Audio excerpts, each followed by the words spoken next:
नमस्कार,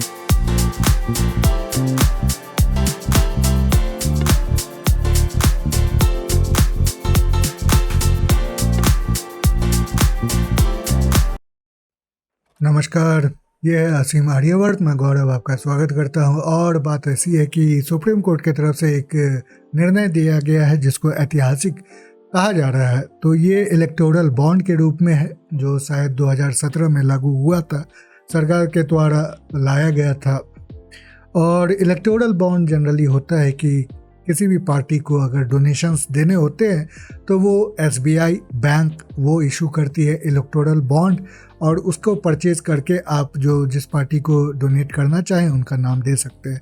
तो ये पूरा एक सिलसिला था। इसमें बात ऐसी थी कि कैश के बिना ही वायर ट्रांजैक्शन, जिसको इलेक्ट्रॉनिक ट्रांजैक्शन के नाम से भी जाना जा सकता है, जो कि बैंक के थ्रू आप ऑफिशियली करते हैं, तो ये लाने का प्रावधान था कि जो कैश है उससे राहत मिलेगी, क्योंकि कैश को ट्रेस करना थोड़ा मुश्किल होता है।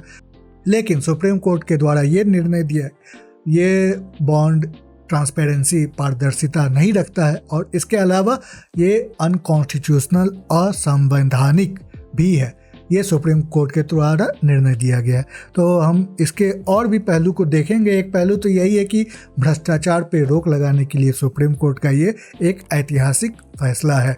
लेकिन बात ऐसी है कि इसके कई पहलू हैं और हम उसी पहलू को ही देखेंगे, क्योंकि जनरली आप मीडिया में एक ही पहलू को देखते हैं और लोगों को लगता है कि हाँ सही बात है, सुप्रीम कोर्ट ने जो निर्णय लिया है वो पब्लिक इंटरेस्ट में भी है। लेकिन बात ऐसी होती है कि ये इस तरह से फैसले जो होते हैं ऑन द बुक, यानी किताबों में बहुत सही लगते हैं, लेकिन जब इसका प्रैक्टिकल इम्प्लीकेशंस किया जाता है तो बहुत ही अंतर देखने को मिलता है। तो उसी बात को हम लेके यहाँ पे ये डिस्कस करेंगे। आगे बढ़ने से पहले मैं आपसे अनुरोध करूंगा कि चैनल को सब्सक्राइब करें, वीडियो को लाइक करें, बेल आइकन को जरूर प्रेस कर दें, ताकि जब भी मैं कोई नया वीडियो अपलोड करूं आपको नोटिफिकेशन मिलती रहे और अधिक से अधिक शेयर भी करते रहे।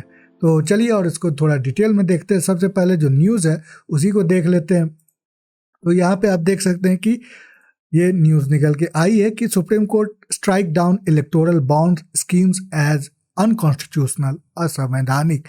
और एसबीआई जो इलेक्टोरल बॉन्ड निकालती है उसको भी ये कहा है कि अब से इस तरह से जो बॉन्ड है उनको इशू ना किया जाए।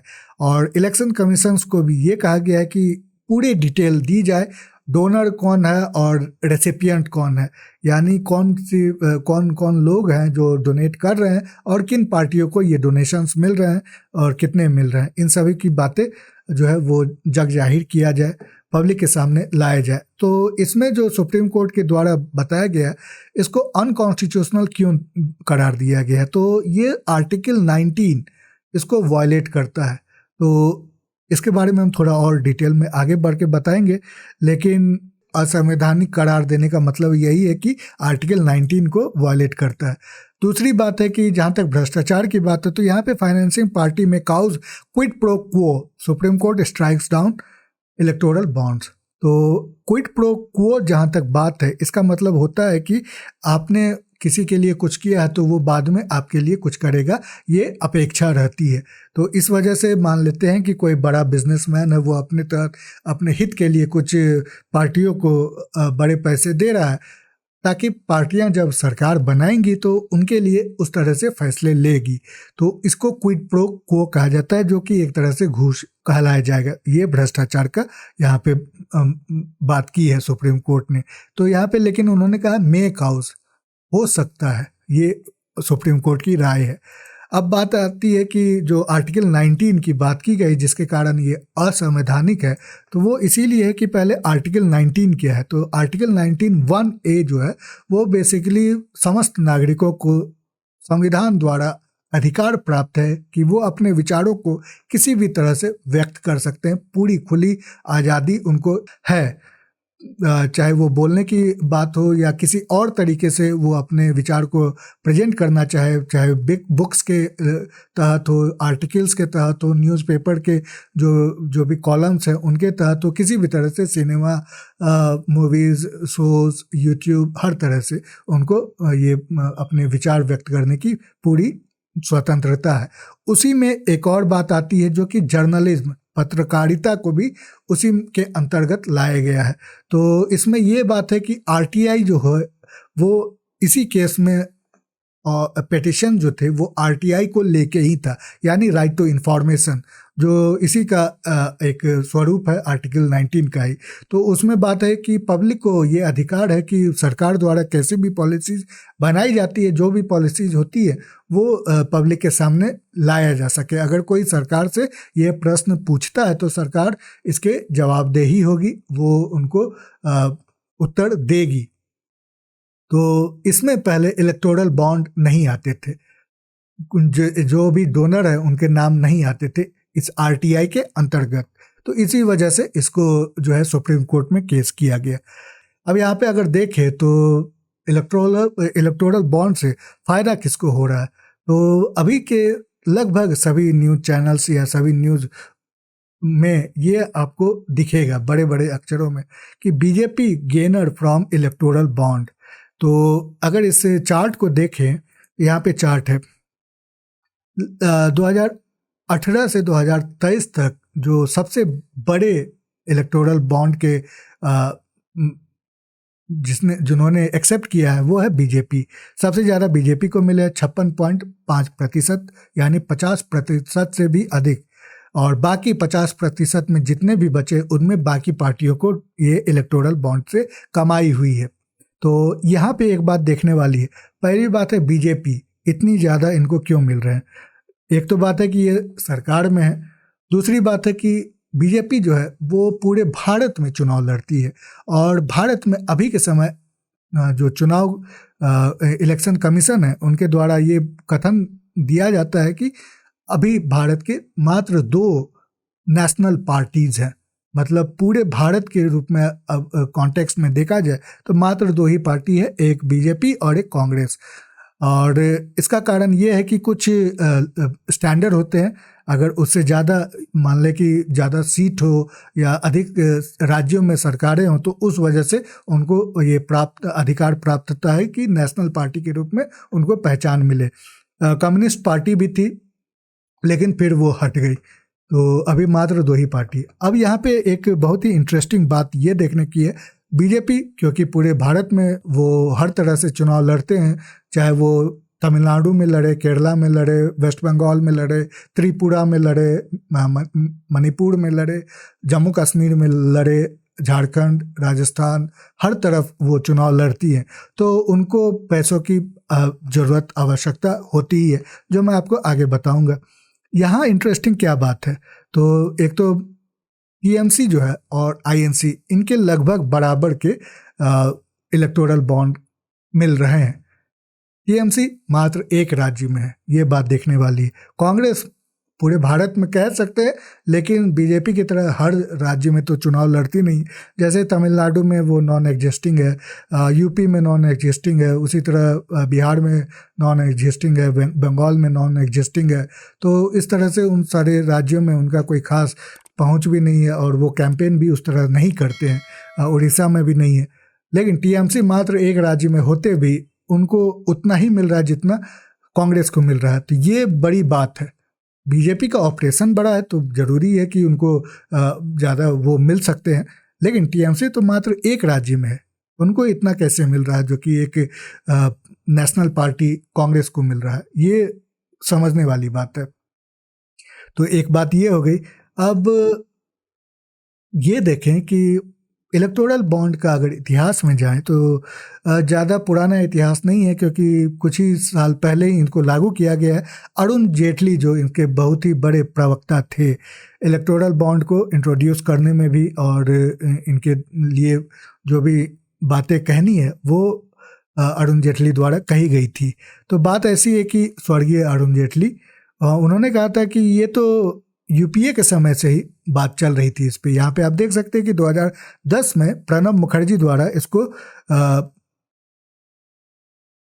सजेस्ट किया गया था, और बाद में जो है मोदी गवर्नमेंट द्वारा इसको बना दिया गया, इसको लॉ बना दिया गया। तो बस एक बैंक ही इसको निकाल सकता था, वो है एसबीआई। अब कैश को ट्रेस करना बड़ी मुश्किल बात होती है, लेकिन बैंकिंग में अगर आपके पैसे ट्रांजैक्शन के तहत होते हैं तो उसको ट्रेस करना आसान होता है, क्योंकि जो अकाउंट धारक है जिसके तरफ से पैसा जा रहा है और जिस अकाउंट में जा रहा है वो सभी बैंक के रिकॉर्ड में होता है।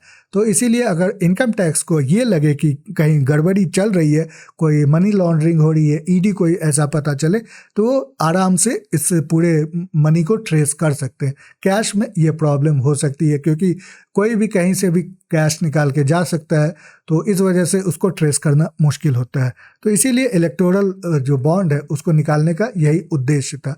दूसरा उद्देश्य था कि जो इलेक्टोरल बॉन्ड में डोनर्स होते हैं उनको उनकी प्राइवेसी बस सरकार के पास रहेगी या फिर बैंक के रिकॉर्ड में रहेगी। वैसे ही इसमें कोई खास प्राइवेसी का नुकसान नहीं होता है, तो उस तरह से उनके प्राइवेसी मेंटेन रहेगी। वो अपना नाम नहीं देना चाहे तो नहीं दे सकते। अगर फिर वही बात है कि अगर वो मनी लॉन्ड्रिंग की बात है तब वहाँ पे उनके नाम को जग जाहिर किया जा सकता है, लेकिन अब विदाउट क्राइम आप किसी को गिल्टी ऐसे नहीं ठहरा सकते। तो ये एक बात थी इलेक्टोरल बॉन्ड को लेके। और साथ में इनकम टैक्स रिबेट भी मिलता था जो भी इनकम ये इलेक्टोरल बॉन्ड लेते थे, जैसे कि डोनेशंस पे इनकम टैक्स रिबेट होते हैं, उसी तरह इलेक्टोरल बॉन्ड खरीदने पे भी इनकम टैक्स रिबेट मिल सकते थे। अब बात आती है कि संविधान की जहाँ तक बात है तो आर्टिकल 19 आपने देख लिया, जिसके तहत नागरिकों को अधिकार है कि वो सरकार से कुछ भी सवाल पूछ सकते हैं और उसका जवाब मिल सकता है। कुछ एक बातें हैं जैसे नेशनल सिक्योरिटी के मामले में वो आरटीआई के अंतर्गत नहीं आता है, लेकिन बाकी सब आते हैं। तो सुप्रीम कोर्ट ने कहा ये असंवैधानिक है, लेकिन मैं यहाँ पे ये देखता हूँ कि एक और बात असंवैधानिक होती है अगर इस फैसले को हटा के ये कहा जाए कि सभी नामों को प्रदर्शित किया जाए, आरटीए के अंतर्गत आती है। तो वो राइट टू प्राइवेसी है जो अभी नया ये कानून बना है 2017 में ही, और इसमें सुप्रीम कोर्ट ने भी मुहर लगाई है उन्होंने। तो राइट टू प्राइवेसी में forcibly asking someone about personal details और इंसिडेंट्स, ये राइट टू प्राइवेसी में ये कानून है कि अगर आप किसी से इस तरह से ज़बरदस्ती उनके बारे में जानना पता लगाते हैं तो वो गैर कानूनी कहलाया जाएगा। तो अगर आप आरटीआई में फिर इलेक्टोरल बॉन्ड के जितने भी डोनर्स हैं उनको आप कैसे उनके नामों को पब्लिक कर सकते हैं? तो ये भी तो राइट, उनके अधिकार का हनन है, ये भी बात देखने वाली बात है। तो मेरे लिए दोनों में एक तरह से कॉन्फ्लिक्ट नज़र आ रहा है। राइट टू प्राइवेसी, मैं अगर मंदिर में ही दान दूं, मैं राजनीतिक पार्टियों को दान दूं, मैं किसी को भी दान दूं, अगर मैंने कोई क्राइम किया नहीं, मैंने कोई कानून तोड़े नहीं है, तो फिर उस दान के ऊपर मेरे नाम को पूरे विश्व में कैसे उछाला जा सकता है? ये एक बात है। तो यही पहलू मैं आपके सामने रखना चाह रहा था।